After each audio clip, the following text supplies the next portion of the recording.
La mitosis es un proceso de división nuclear en el que las moléculas replicadas de DNA de cada cromosoma se reparten con exactitud en dos núcleos.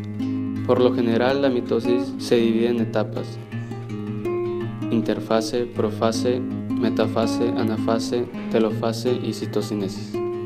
La interfase es la fase durante la cual la célula crece y el ADN se duplica. Profase.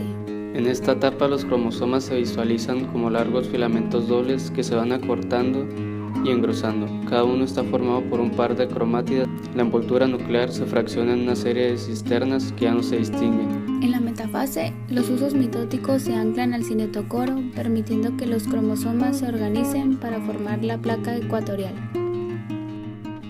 En la anafase, cada cromosoma se divide en dos cromátidas. De esta forma se duplica el material genético y así las cromátidas se acercan a los centriolos. En la telofase, las cromátidas ya han alcanzado los polos celulares. La telofase se caracteriza por dos eventos importantes.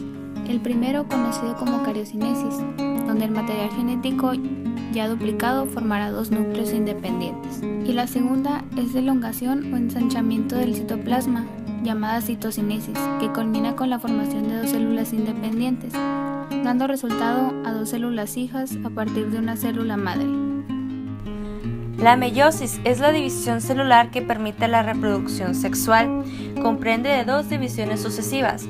La primera división meiótica, en una célula madre diploide se obtienen dos células hijas haploides. Y una segunda división meiótica. Las células hijas tienen el mismo número de cromosomas que la célula madre.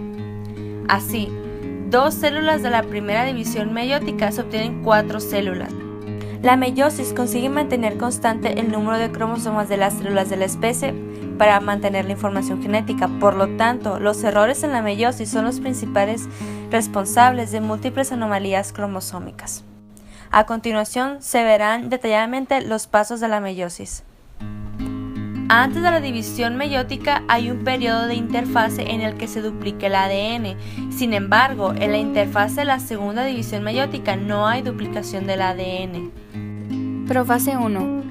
Es la etapa más compleja del proceso donde la membrana celular y los nucleolos desaparecen. Metafase.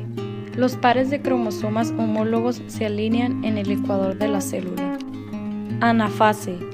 Aquí ocurre la separación y migración de los cromosomas homólogos hacia los polos. Telofase. La envoltura nuclear se reorganiza y se descondensa la cromatina. Meiosis 2. Ocurre sin duplicación de ADN y es similar a la mitosis. Profase 2. Se desintegra el nucleolo y la envoltura nuclear, y los cromosomas vuelven a condensarse. A diferencia de la profase 1, en esta etapa no ocurre recombinación. Metafase 2. Las fibras del uso mitótico se unen a los cinetocoros y los cromosomas se alinean en el ecuador de la célula. Anafase 2. Las cromátidas son separadas a través de los centrómeros y cada cromátida es desplazada a un polo de la célula. Telofase 2. Se organiza la envoltura nuclear. Los cromosomas se transforman en cromatina. Citoquinesis. La célula se divide.